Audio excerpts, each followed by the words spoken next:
Well, this is different. Yep. Alright, if everyone turn with me, if you would, to Matthew 7:7. Wait a minute, that's my scripture. That's the first one that God gave me when I would say it. Today we're going to talk on the subject of blessings, and not just blessings, but also how to ask for them, because some of us don't do that too often. We want the blessings, but we don't ask. And it says here in Matthew 7:7, it says, "Ask and it will be given to you. Seek and you will find. Knock and it will be opened to you." If we go on to verse 8, it says, "For everyone who asks receives, and he who seeks finds, and to him who knocks it will be open." So Lord, if we pray, just give me the words you put in my heart to just give this word out to your people, Lord. Let it be able to touch them, let it influence them, and let it bring them closer to you. Lord, let us be just not afraid to ask for the blessings from you, because that's what you want to do. Lord, as I go through this message, just allow it to pour into them, pour into their hearts how badly you want us to ask for your blessings. In Jesus' name, amen.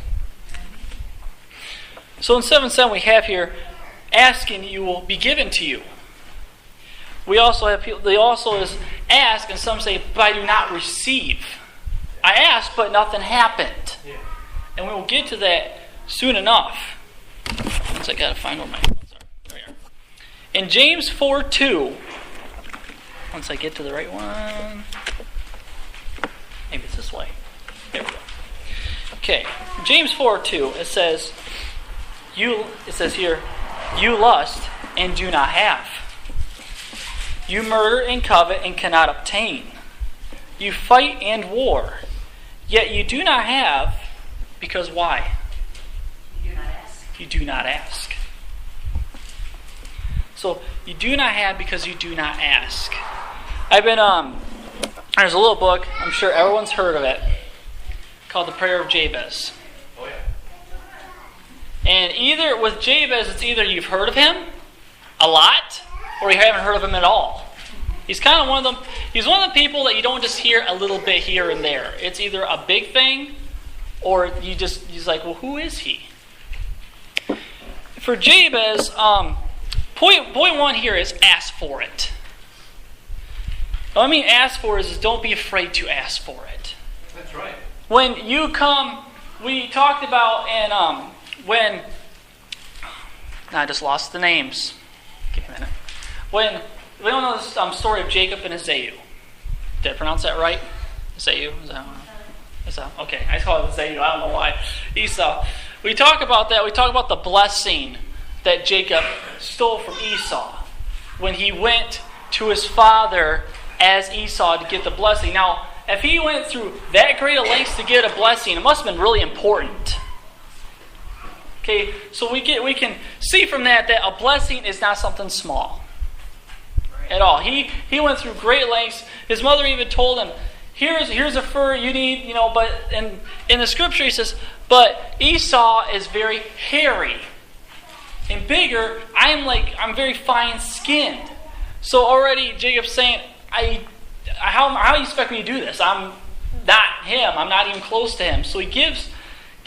So he's like, now I'm losing my names. Anyways, his mother gives him the clothing so that his father was blind and could not see. So the only way you could tell is by feeling him and hearing him. Right. So when he felt his clothing, he says, you feel like Esau, but your voice is that of Jacob. He's kind of confused. That would confuse me too. If you're blind, you're thinking, I have one person, but I'm feeling two. So he kind of has to change his voice, saying, I am Esau, I am your firstborn. I want your firstborn blessing.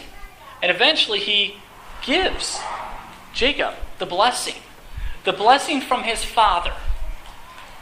And when we go to wed somebody, it is the man's job to ask of the bride's dad, usually, or parents, and ask for their blessing. It is that important of a blessing that they have to go and ask for, because if they don't have the blessing, they know they do not have the blessing of that family. to continue on. Now we're going to get more into Jabez. And the reason why is Jabez makes a very simple prayer. But have you ever noticed where it's at in the Bible? Have you ever looked around the scripture? It's 1 Chronicles 4:10 is the scripture. But if you look around it, nothing looks like would fit it. It's all a family tree. And everyone knows how reading family trees in the Bible is exciting. Okay? We're kind of reading through, we're like, okay, but then all of a sudden the family tree, it stops. And in Chronicles, it says here, once I find it, I have everything bookmarked. It's kinda. In 1 Chronicles 4:10, I'll just kind of go in front of it. I'll start at verse 7. It says, the sons of Helah were Zerith, Zohar, and Ethnan. And Kaz begot Anab, and then it says Zobebah. So we have this big family tree, and we're thinking, okay, I'm getting bored. But then, all of a sudden, in verse 9, it says, now Jabez was more honorable than his brothers, and his mother called his name Jabez, saying, because I bore him in pain. No offense, but that's not the greatest way to start out a life. Knowing that you were named to be a pain in the rear for the rest of your life. I mean, I could think we have people like King David, where David meant to love. We have Solomon, which meant peace. Now we have Jabez, pain. He's a pain.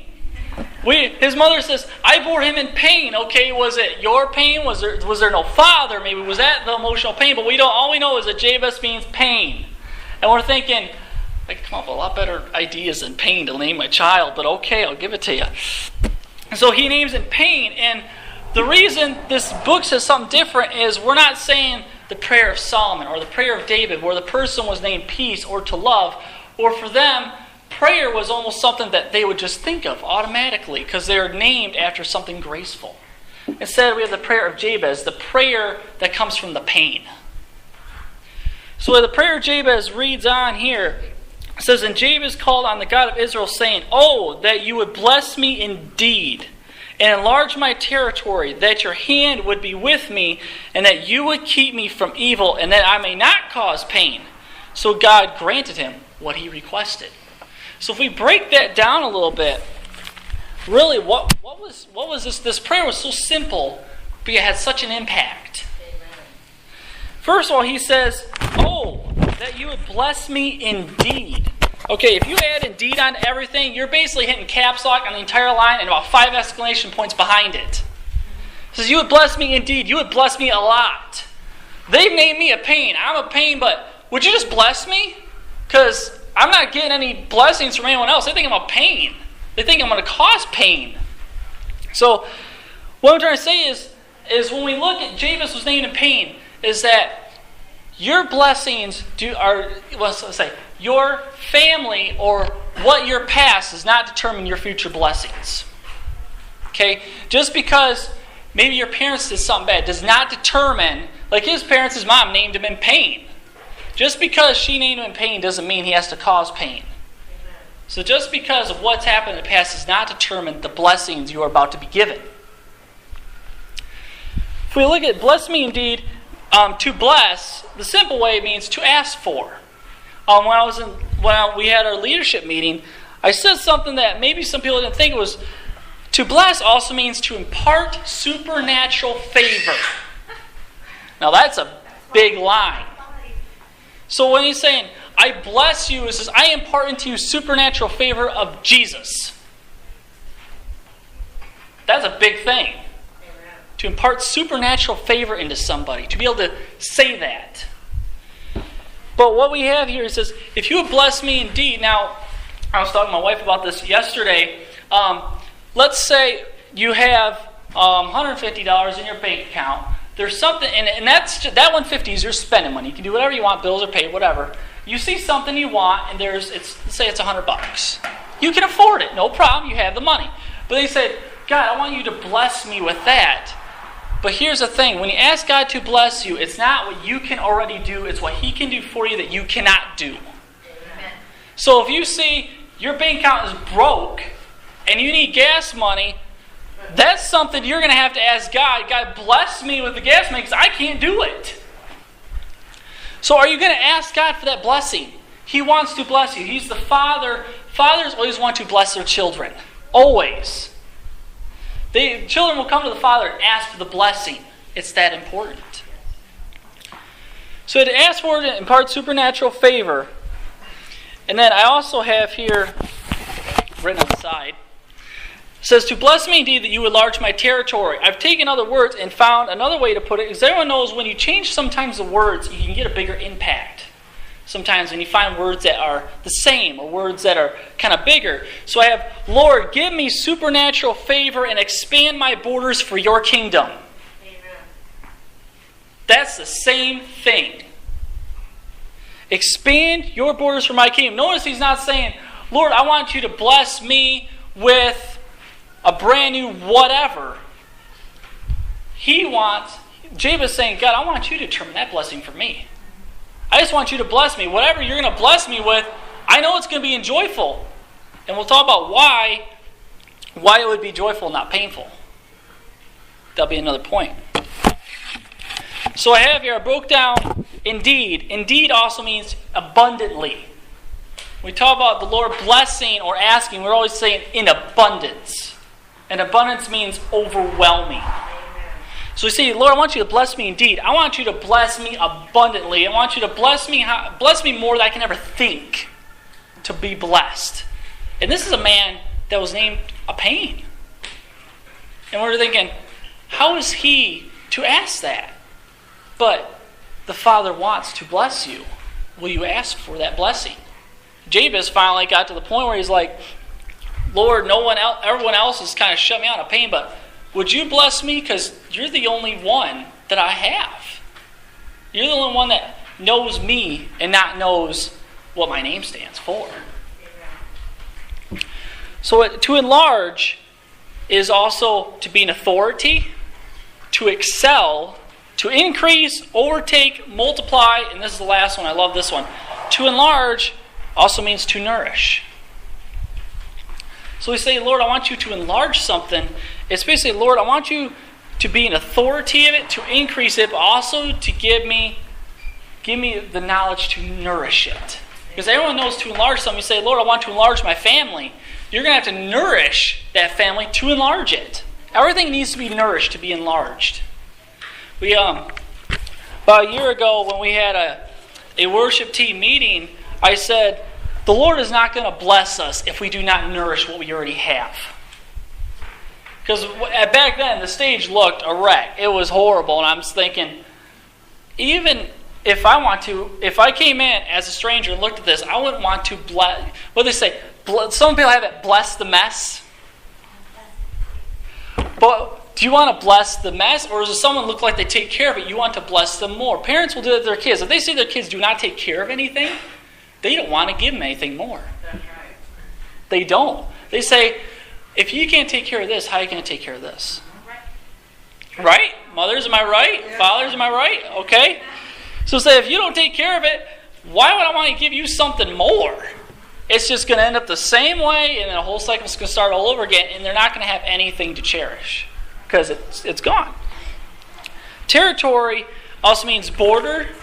Wind is picking on me. Border, bound, limit, space, and region. I added one more. Circle. Everyone knows about our circle. That is our territory.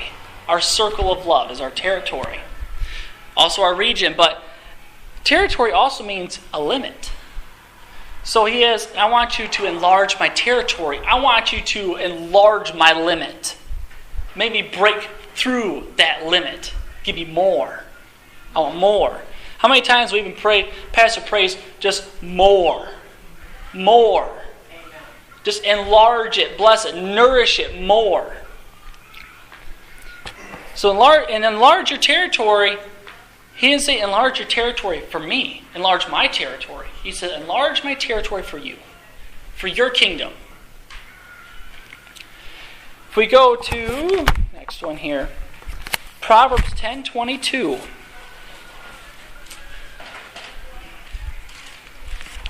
Very simple one, but also has a lot of questions sometimes.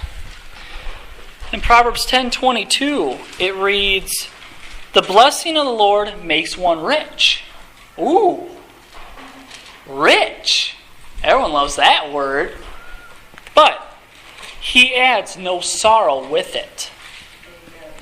So it comes, the blessing of the Lord makes one rich, and he adds no sorrow with it. Why would you not want to ask? If it adds no sorrow to it, why would you not want to ask for that blessing? But then some people say, but sorrow came from that blessing. Well, if it said it did not come from him, then where did it come from? So, God says no sorrow, but there is. So how? How does sorrow come from a blessing sometimes? And it's three things, three sub-points. The first one is us. Sometimes when that blessing comes, we'll be like, I did that. Yeah. That was me. Yeah. Look at me. Yeah. You want to add, and still, instead of the blessing and to God's kingdom, you want that blessing for your kingdom.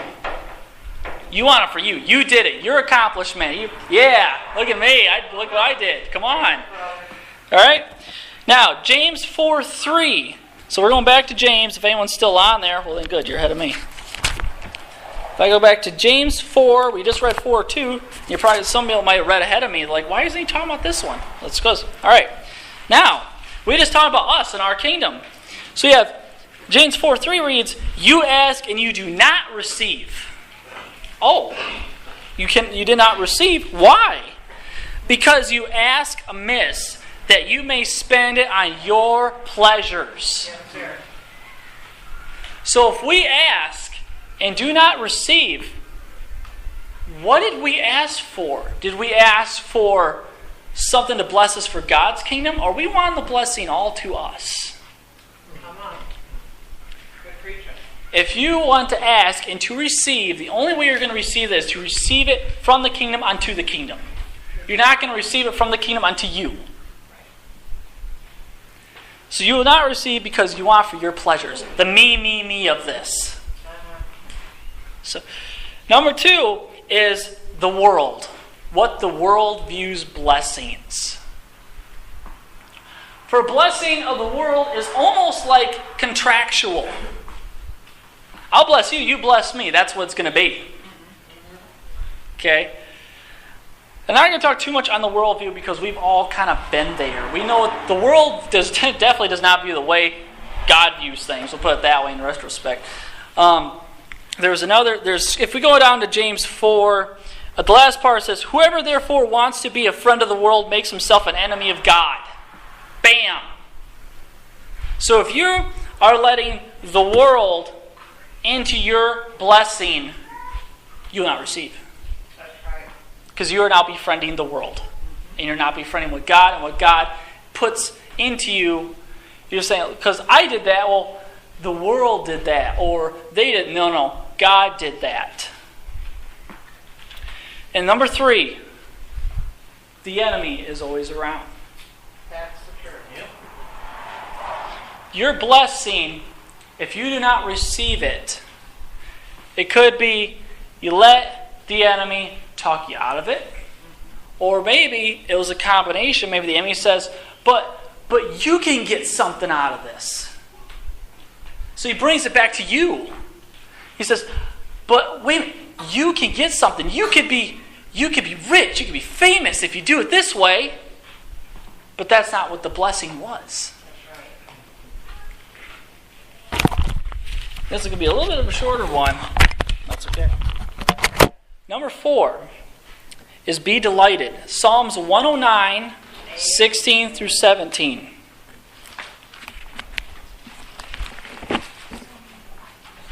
Psalms 109, 16 through 17.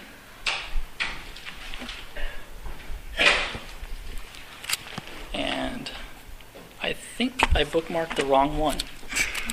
There we are. Okay, I was on the wrong. All right, Psalms 109, 16 through 17. Reads here, and it has many things before it, but it says, "Because he did not remember to show mercy, but persecuted the poor and needy man, that he might even slay the broken in heart. As he loved cursing, so let it come to him. So if you love it, it will come to you. But as he did not delight in blessings, so let it be far from him. So if you get that blessing and you received it, but you do not delight in it, let it be removed from you. Be glad. We had a song, I will rejoice and be glad. That's what the point is to be glad. When we break it down to where he says he delighted not in blessing, means he took no pleasure in wishing others well. It's as simple as that.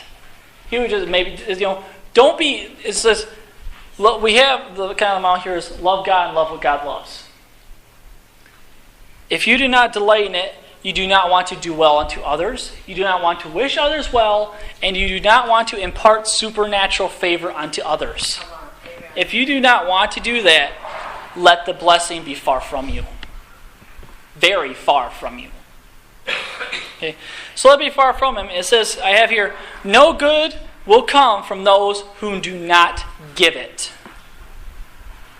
Some people in this world, it's almost, they say it's better to receive than to give. But here it says, better to give than receive, because if you delight in the blessing, it will be near you. It will be added on to you.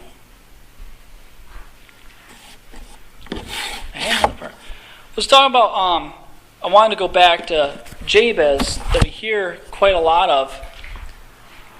That someone that is named in pain could ask for such a huge blessing. Some of us that could be named, after grace, do not even ask for that blessing. But the point I'm trying to make is that your family or your family history does not determine your blessings. Amen. And I know when I say that, I know someone here has to hear that they say, I asked for it because I do not deserve it. No, your Father wants to bless you, but will you ask for it? Yes, sir. And when you get it, will you delight in it to receive more? And when you ask, are you going to ask for little blessings? Or are you going to ask for much? Are you going to ask for the abundance? Or you say, I just want little things. The Lord's like, I want to give you big things. Because when we're little, our parents always told us, dream big. God says, bless big. Because He wants to bless you. Who here has heard the story of Mr. Jones Goes to Heaven? Anybody? I have one person. No one ever heard of Mr. Jones Goes to Heaven. I couldn't memorize the whole story, so I'll read it out of here. So Mr. Jones Goes to Heaven, it almost makes you think, because if you do not ask for the blessing, you will not receive it, correct? So let's say when you wake up in the morning, do you say, Lord, bless me a lot for your kingdom today? Do you automatically get up in the morning and ask for the blessing immediately? Because some people, like we have Jacob and Esau, Jacob was so eager to get that blessing. He wanted it. He got it. His brother didn't exactly get the best blessing afterwards, but he got that blessing. He wanted it so bad. When we ask for someone's hand in marriage, we ask the parents for that blessing because it's that important. So are you going to ask for that important? Are you going to ask for that blessing to be able to benefit, not your kingdom, but His kingdom, but you'll get the blessing. And then when you get the blessing and it happens, you feel good about it. He's like, wow, look what the Lord did.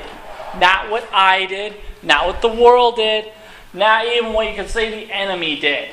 What the Lord did.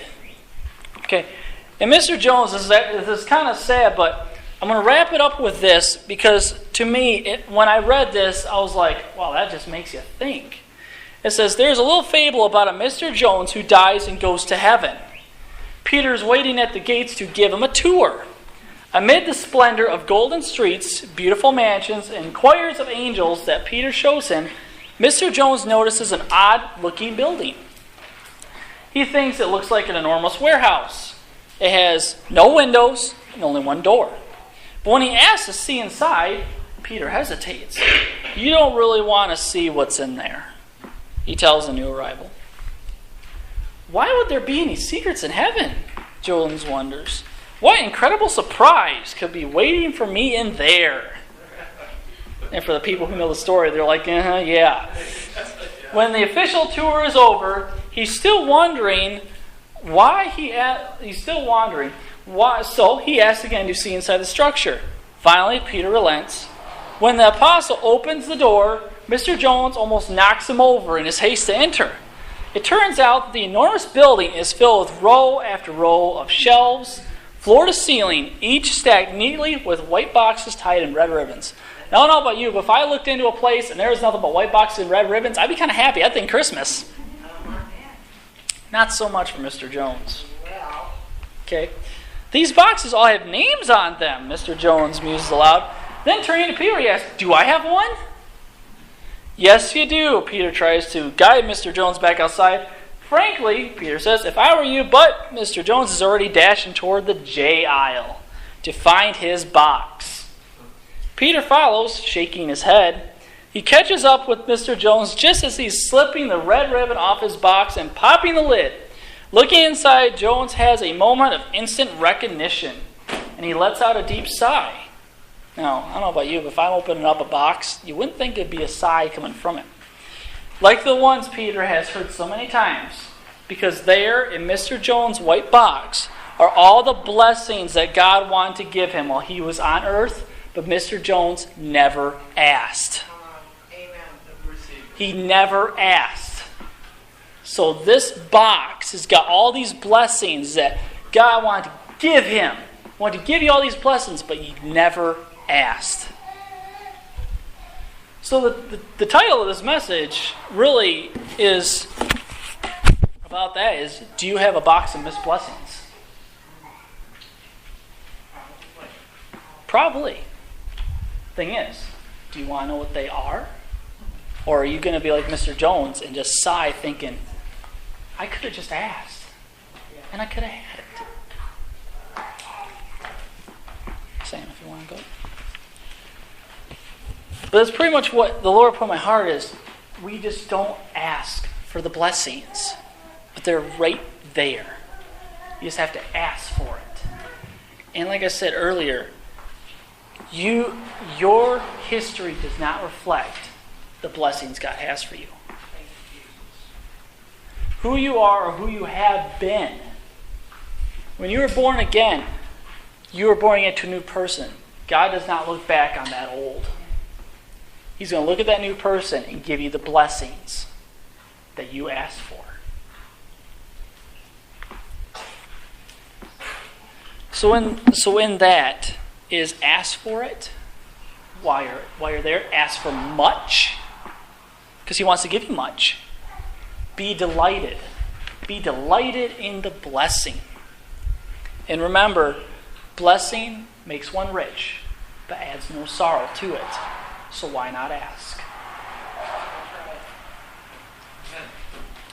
As we close today, I want to allow anyone who wants to come up to the altar just to say, Lord, I'm sorry I didn't ask. But let me ask now.